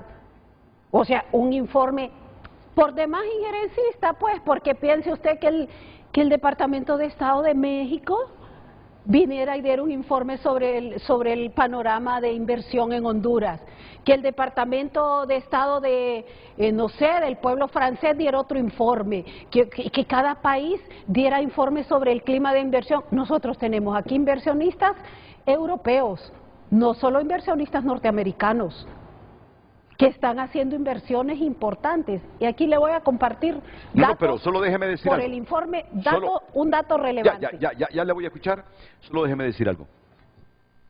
Indistintamente de la crítica hacia el injerencismo que califica a ella, Rixi Moncada, la precandidata presidencial de Libre, sobre este informe del clima de inversión, yo siempre pensando como periodista, rescato el titular que nos ha dejado Rixi Moncada. No hay independencia judicial todavía en Honduras. Y no obstante que esta corte fue electa en el Congreso. Que no es de teoría, es de hechos. Es por hechos. No, de eso estoy hablando. Por los hechos. No obstante que esta corte fue elegida en este Congreso. Y no voy a decir lo que voy a decir para meterle sesgo político, porque no acostumbro. Yo pienso como pienso, ya les he dicho a todos para que no me juzguen, porque mis preguntas muchas veces son formuladas desde mis creencias liberales, doctrinarias. El pueblo implora justicia, todos imploramos justicia. No hay justicia o no hay independencia judicial todavía en Honduras. Y aún con esta corte que presida Raquel Obando, ella ya lo ha argumentado. Pausa y vuelvo. Redes Sociales es presentada por La Curazao Cash. Solicita tu cash y por tu desembolso participa en el sorteo de 2 bonos de 1 año de combustibles gratis. Vamos a ver, quiero ver el primer mensaje porque está cortado, si no, no lo leo bien. No, antes de ese. Ok.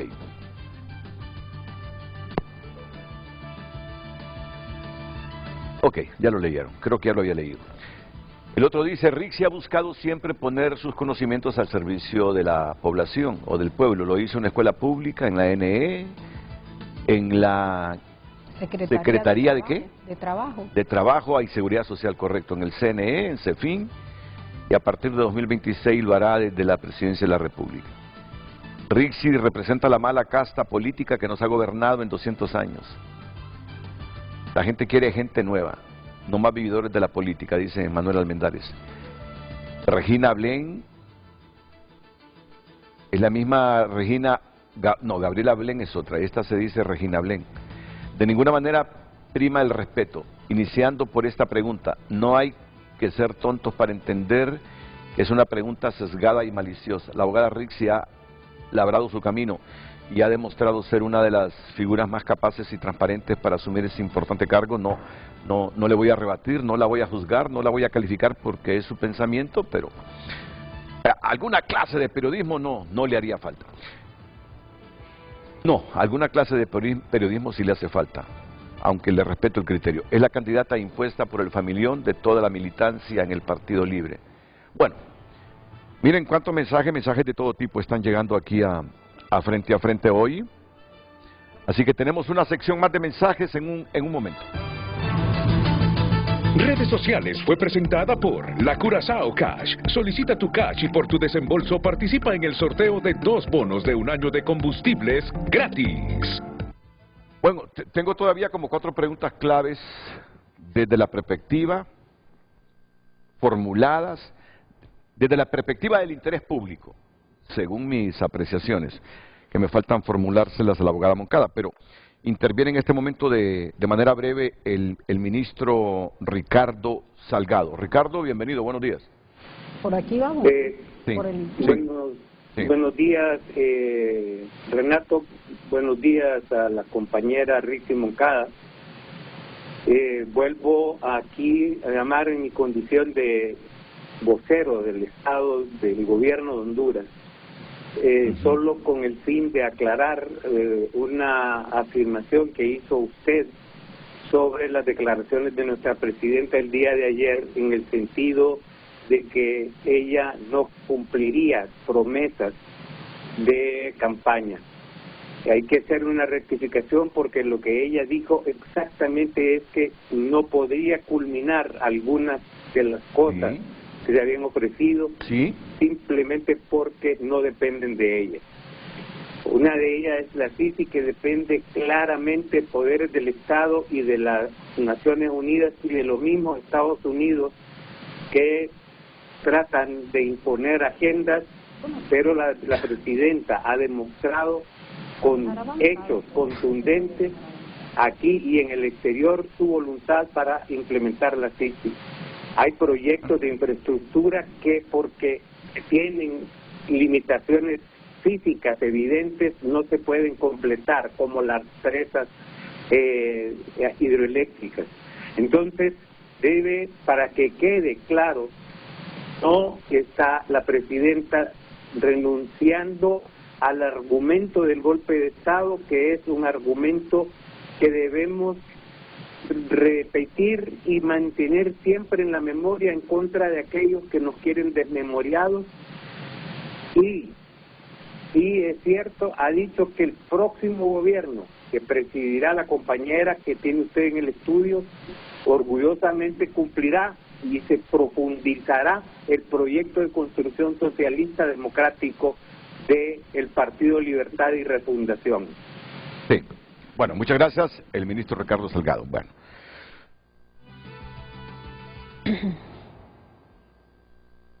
Así breve, Rick, hoy sí breve porque el tiempo está en contra ya de todas las preguntas que hay. 8:40.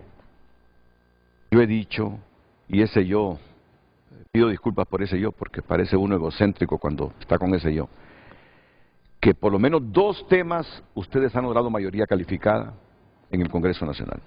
Si han logrado mayoría calificada en 1 o 2 temas en el Congreso, ¿por qué no han logrado mayoría para algunas reformas que está pidiendo la ONU?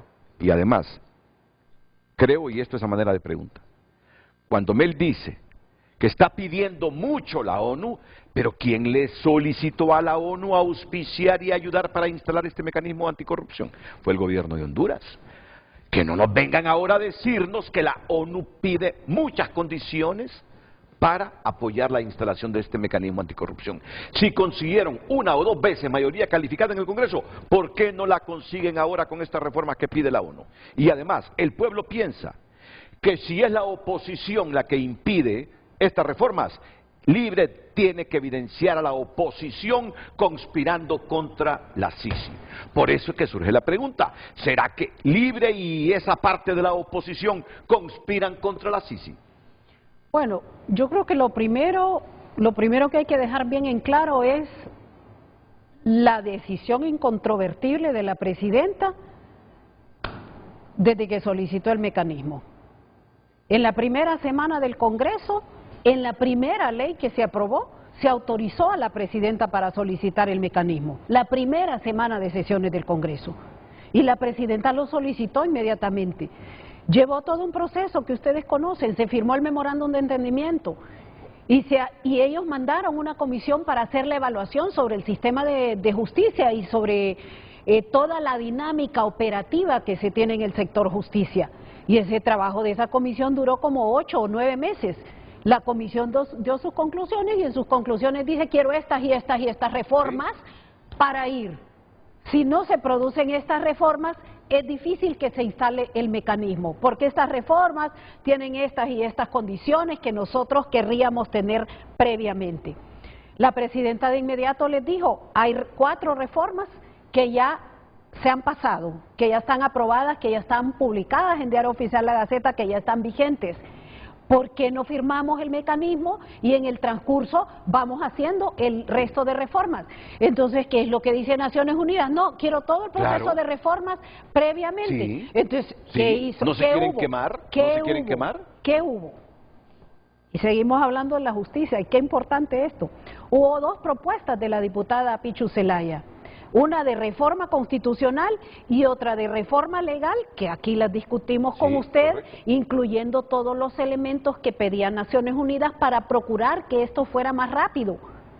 Pero ninguno de los 2 proyectos de reforma se ha aprobado en el Congreso. Entonces la pregunta suya es, si se consiguió las 2/3 partes para otros temas, ¿qué está pasando con este? Yo espero que el Congreso ahora con este retorno pueda hacer la discusión de cualquiera de los 2 proyectos porque uno de ellos exige nada más mayoría simple. Entonces, ¿qué es en conclusión? Primero, que los avances para la avenida de la Sisi se han dado en el contexto que el gobierno puede dentro de las facultades presidenciales, pero es un proceso de 2. Se requiere aquí que vayamos al mismo tiempo. Y yo voy a concluir solo con esto. El borrador de acuerdo para que venga la Sisi está elaborado ya. O sea, yo creo que hemos avanzado, quizá no lo que se quisiera, en atención al clamor de justicia. Y cuando usted me pregunta, ¿pero será que hay una parte de la oposición que no quiere? Yo le respondería. En la memoria tenemos todo lo que pasó con la Maxi. Totalmente de acuerdo. No le conviene. Y la Maxi pasó a la oficina esta de la UFERCO. La UFERCO en este momento tiene los 26 casos de corrupción que le pasó la Maxi. Creo que son por ahí, 25, 26 casos, no sé, uno menos, uno más. Los 26 casos de corrupción. Ahí esa corrupción que pasó Maxi con todas sus líneas de investigación, 8 líneas, 10 líneas, 30 líneas, toda es corrupción público-privada, toda es corrupción que tiene que ver con los contratos de energía, ¿por qué no avanza? Con los contratos Hermes, con los contratos de las ONG, con el desfalco de la Casa Presidencial, con cientos de miles de millones. ¿Por qué no avanzan? Que pasaron, y ya le voy a responder, que pasaron por distintos comités, incluyendo algunos de los fideicomisos, como el fideicomiso del IP y el fideicomiso de la tasa de seguridad. La corrupción es escandalosa, correcto, Renato. ¿Por qué no avanza? Son miles de millones. Esa es la pregunta que le hago yo al fiscal de la UFERCO. Yo creo que hoy la precandidata... ¿Por qué no avanza? ¿Por qué no avanza? ¿Qué están esperando? Si usted tiene 26 casos, ¿por qué no avanzan? Están diciendo que ocupan 200 años para investigar. Por favor, ¿qué hizo el Tribunal de Estados Unidos con un caso de la tasa de seguridad? Pidió en extradición por corrupción al jefe de la tasa de seguridad del sector privado. Y lo va a escuchar en libertad ahora. ¿Y cuánto pagó este señor allá en Estados Unidos de fianza para ser escuchado en libertad, Renato? $1 millón. Sí. ¿De dónde sale tanto dinero? ¿Quién paga esa fianza? O sea, ¿cómo se pueden pagar 25 millones de lempiras para ser escuchado en libertad? Y otra cosa, Dicen que hay personas detenidas en Estados Unidos, detenidas administrativamente, que no las han dejado salir porque las tienen como testigos para toda la corrupción de los fideicomisos y toda la plata que se ejecutó por la vía de esa tasa de seguridad. ¿Saben qué? Creo que hoy la precandidata de Libre, indistintamente de que en el Poder Judicial, de que en el Ministerio Público hayan hondureños con todo el derecho de estar en esos cargos y con todo el derecho de tener afinidad política por cualquier partido, pero les ha enviado un mensaje, y hasta sus propios correligionarios, y hasta los propios cargos afines al partido del que ella hoy es precandidata. A buen entendedor, pocas palabras. Si el fiscal Joel Zelaya no lo ha entendido, pues no sé. Si la presidenta y otros magistrados de la Corte no lo han entendido, creo que hoy se les ha enviado por la precandidata del partido en el gobierno mensajes muy importantes. Pero yo insisto, si consiguieron mayoría calificada, ¿por qué no ha habido voluntad para conseguir mayoría calificada y terminar con esas reformas que pide la ONU para instalar este mecanismo anticorrupción? Rixi, debo decírselo, a mí me genera dudas, tanto Libre como un segmento de la oposición, con este asunto de la instalación de la Sisi. Creo que alguna gente tiene miedo que venga la Sisi a Honduras. Pero bueno, mire, el tiempo se nos escapa. El informe. Este informe, aquí hay muchas cosas, porque usted fue secretaria de Finanzas. Claro, usted fue secretaria de Finanzas. Yo entiendo, a estos titulares nosotros estamos acostumbrados. No, pero estamos acostumbrados el titular ese es un titular que refleja el informe. No, como usted dijo, no es ningún problema. El informe, yo creo que, que plantea los temas parcialmente, pero voy a volver al origen del informe, independientemente de que se considere que es un acto de alguna manera injerencista. En mi experiencia en finanzas, a Washington, a la cabeza financiera del mundo, van todos los meses los empresarios de Honduras. Y van todos los meses a decir qué es lo que está pasando desde la perspectiva de ellos. La perspectiva de ellos es el capital, es la mercantilización. Somos los 10 millones de hondureños, pero como mercancías, no como personas humanas. No les importan los niveles de pobreza, les importa los niveles de ganancia, de rendimiento, de capital. Y por supuesto, detrás de eso va el tema de los empleos, aunque los quieran precarios. Y entonces por eso el informe relaciona aquí la visión, y usted dijo un número de empresarios, dijo 200 creo. Lo dice el informe. 200 empresarios. Estadounidenses. Esa es la otra cifra que yo le quiero dar. Sí. Miren, el país, el 90% de la inversión es inversión privada nacional. Inversión privada nacional de micros, pequeños y medianos empresarios. Si el 90% es la inversión privada nacional, el 10% es inversión extranjera directa. En esa inversión privada nacional hay alrededor de 300,000 micros, pequeños y medianos que no tienen exoneraciones, que no tienen exenciones, que no tienen privilegios. Pero a esos no los llama el Departamento de Estado, esos no van a Washington todos los meses, esos se debaten viendo cómo salen adelante pagando esos préstamos a altos intereses. Entonces, ¿cuáles son los 200 que van allá?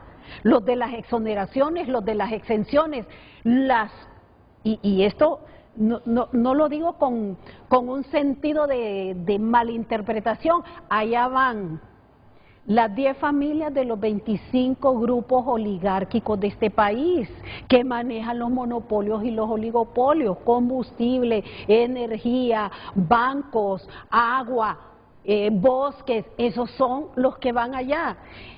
Y no es que está mal que vayan, está bien que vayan, pero el enfoque y la visión que nosotros debemos darle es otro enfoque y otra visión. ¿Cómo están las cifras en el país? Aquí en 2022 lo hicieron, era un apocalipsis. Decían que se iba a caer toda la inversión, que el país iba a caer, que financieramente no íbamos a sobrevivir, y el crecimiento fue arriba del 4%. En 2023 Aquí tuvimos programas donde se dijo, no, es que muy lenta la inversión, la ejecución del presupuesto no va, esto no va a funcionar. Y firmamos con el Fondo Monetario Internacional y pudimos obtener los créditos con Banco Mundial y con el BID y avanzamos en ese tema. Hay un préstamo pendiente. Entonces, que no se ha materializado y pareciera que hay un fraccionamiento en este momento. Hay muchos temas pendientes. En función de ese acuerdo con el FMI. Hay muchos, mire. Y eso de los dólares, Rixi, eso de los dólares. Por eso nos hace falta programa. Los dólares no es un análisis superficial el que debemos hacer, es un análisis profundo sobre esa situación que pasa en el país. ¿Cuál fue el compromiso con el Fondo Monetario Internacional en el acuerdo? Que el fondo iba a hacer un estudio e investigación sobre lo que está ocurriendo en cuanto a los dólares. Yo sigo haciéndole el llamado a la Comisión de Banca y Seguro, que mientras el estudio del Fondo Monetario llega, que haga los estudios y haga las investigaciones la Comisión Nacional de Banca y Seguro, porque hay especulación, porque hay beneficios particulares con los dólares, porque hay un acaparamiento para determinadas empresas. El Banco Central ha hecho enormes esfuerzos y nos quedan temas por hablar, el tema de reservas, el tema de cómo se especula aquí en el mercado financiero. De 8 meses, las tenemos en 4.5 meses de importación. A mí me preocupa eso, Rixi. ¿Y sabe qué me preocupa? Que tengamos que estar supeditados a esos préstamos que nos mandan los organismos multilaterales o a enviar bonos soberanos para conseguir dólares. Bueno, me preocupa eso, que realmente tengamos un momento en que haya escasez de dólares. Volvamos al cuadernito que le di, volvamos al libro del testimonio, porque esas son las consecuencias. Aquí se produjo más de 2 millones de pobres y entonces ¿cómo pretendemos que se aumente el Producto Interno Bruto si no ha habido la inversión, si la inversión aquí fue en el narco? Si la inversión en este país fue de corrupción público-privada. Ese es el proceso de refundación que debemos acompañar todos. Y ese es el proceso. Y esa continuidad, eso es lo que me compromete a mí. Porque tengo fe en este país. Porque sé que hay empresarios buenos. Porque sé que el país puede salir adelante. Porque sé que podemos reconstruirlo. Tengo fe, tengo esperanza. Y yo sé que el pueblo está listo para eso. Que no debemos volver al pasado, que debemos avanzar. Y yo estoy dispuesta con estos 10 empresarios, que son los que van a reclamar a Washington por sus oligopolios y monopolios, por sus problemas que tienen con sus concesiones, que son concesiones, varias de ellas producto de la corrupción público-privada legalizada en el Congreso. ¿Está dispuesta a qué dijo? A dialogar, a que hablemos. Y mire, Renato, el ejemplo más importante es que se haya llegado a acuerdos en el sector energía y que esos acuerdos sean de ambas partes. Nadie está haciendo nada que no sea bajo el diálogo. Estamos dialogando, pero debemos dialogar con verdad y con justicia. Debemos dialogar en función de transformar a Honduras. Eso creo yo que es lo importante. Todavía tenemos unos segunditos para este mensaje, para esta entrevista, para este frente a frente, porque aunque solo ha estado ella, yo creo que ha habido un frente a frente. Frente a frente, sin descalificaciones, posiblemente con disensos, pero frente a frente, en democracia.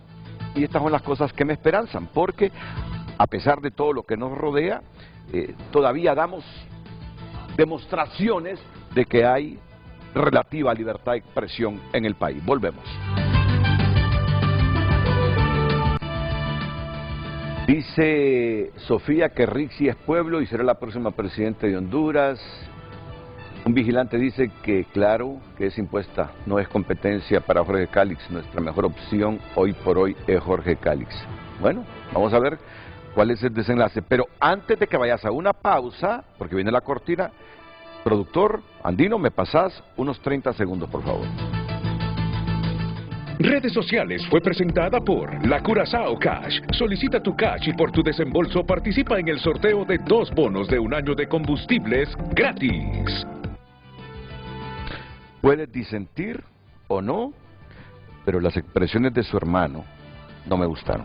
Eso del machete, o eso de Nicolás Maduro, de que si no gana van a haber ríos de sangre. No me parece eso justo para estos pueblos, ni democracia. Bueno, sobre lo primero, sobre lo último, que no he visto las declaraciones y muchas veces se descontextualizan, y eso puede conducir a que haya... Y bueno. En relación con el tema de Mario, o sea, Mario forma parte de todo este proceso, ¿verdad? De todo este proceso, al igual que cientos de miles de hombres, mujeres y jóvenes. Pero Libre, Renato, dentro de su práctica democrática, es ejemplo de partido, sin un tan solo disparo, sin una bomba lacrimógena, sin un acto de violencia, de manera pacífica. Pero no hay que derrotamos la dictadura. Seguimos siendo un partido democrático. Ese no es el punto. Voy a responder. Ese no Mario, es el punto. Un error. Sí. Un error. Nosotros somos pacíficos y lo hemos demostrado a lo largo de la historia. Hemos sido víctimas de la violencia de Estado. No practicamos la violencia. Sin un disparo, sin apresar a nadie, sin enchachar a nadie, hemos ido a 3 procesos electorales y les hemos vencido. Si no retornamos por cuestiones de tiempo, muchas gracias. Me pareció interesante el programa. Gracias a todos.